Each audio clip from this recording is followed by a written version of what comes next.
Good morning mga kawarts. So, part 2 na tayo. So, ngayon, ito na yung ilalagay natin.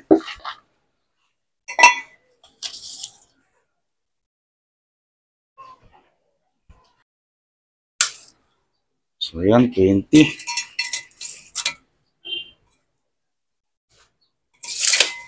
So, guys, ito yung magsisinting siya dito sa bakal na to para matipit. Siga ka ba? So, putulin ko muna.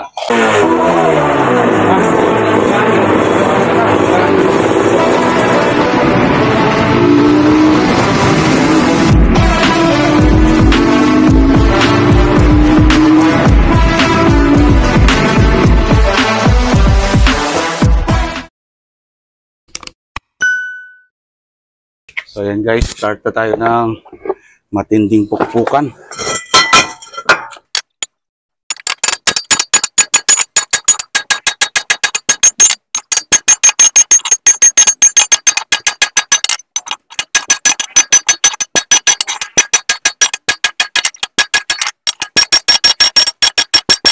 A few moments later. So, ayan guys, after ng matinding pukpukan, ayan, ito na siya guys, pit-pit din, ayan o, manipis na siya. So, yan na yung nakabind na rin, binend ko na, hindi ko na pinakita. So, yan ang ilalagay natin dyan sa chassis. So, yan yung magiging chassis niya. Tatabasin na lang natin yun dyan. Para, ayan, may kabit natin ng maayos.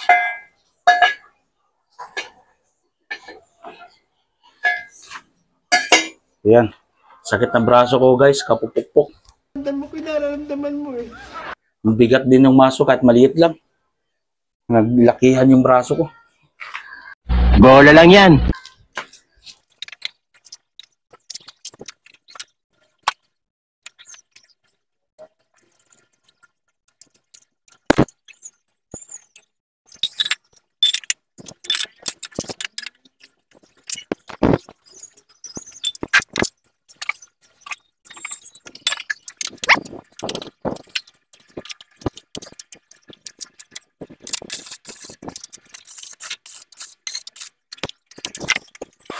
So, ayan guys. Astig, di ba? Astig yung forma, di ba? Di totoo yan. So, mamaya, pag na-full weld na to, kakatingin na natin yan dyan. At saka itong lahat ng nasa gitna na yan, tatanggalin natin yan guys. Para ito na lang ang maiwan.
So guys, mamaya tabasin na lang yun. Tabasin na lang natin yung sa may gitna. Dito. Tabas na lang dito mamaya. Tapos maglalagay dito ng flat bar na pang reinforce dito para sa shock absorber. Kasi kailangan ito, sarado yan. So, mula dito, papunta dyan. Para yung puwersa nito, kukonek siya dito sa dalawa, kabilaan. Para malakas pa rin siya, hindi siya mahina. So mamaya guys, tabas na lang ito. Tabas na yan lahat. Para ito na maiiwan. Wapo na yung ating pit bike chassis. A few moments later. So guys, patuloy na natin ito para malagyan natin ng bracket.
So guys, ito na yung ating chassis ngayon.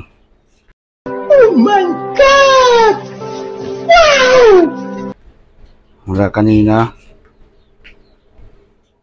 ngayon ito na siya. So ayan. So dito guys, nilagyan natin yan ng bakal kasi siyempre mabigat yung dala nitong shock absorber. Kailangan may susuporta sa kanya doon. Kasi kung wala, sisirain niya yung tubo na hinahawakan niya. Kailangan talaga mayroon yan doong suporta. So ayan, sigurado kahit ipang jump pa yan guys, sigurado ako hindi na mabibingkong yan.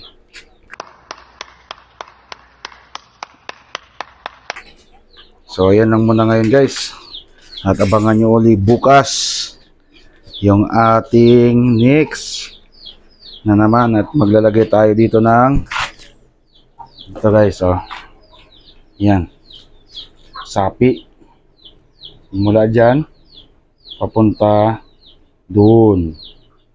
So lalagyan pa yan natin, hindi yan ganyan lang yung itsura, medyo maliit yan banda sa lugar niyan guys, kaya kailangan lagyan natin yan ng reinforcement na naman dyan. Yan, flat bar uli, and then next dito. So ayan guys, mula dito, yan, mula dyan hanggang dito rin yan sa may siko niya. Yan, saan siya nag-bend. So papunta yan doon. Yan. So bukas yan guys. At next natin dyan ay maggagawa na ako ng tangke. At ilalagay na natin yung cover. So makikita nyo na yung cover na ilalagay natin guys. So mauuna yung tangke. Tangke muna dyan bago yung subframe. O yan guys. Pasasundan nyo lang guys yung video. Yung mga video ko. Abangan nyo lang yung mga video ko. So dito sa gitna na yan, dyan lulusot yung tangke. Pero nakalutang din yan siya dito sa taas guys. Nakalutang din siya. Halos pantayan sila itong bolt na to. Pantayan dyan yung tangke.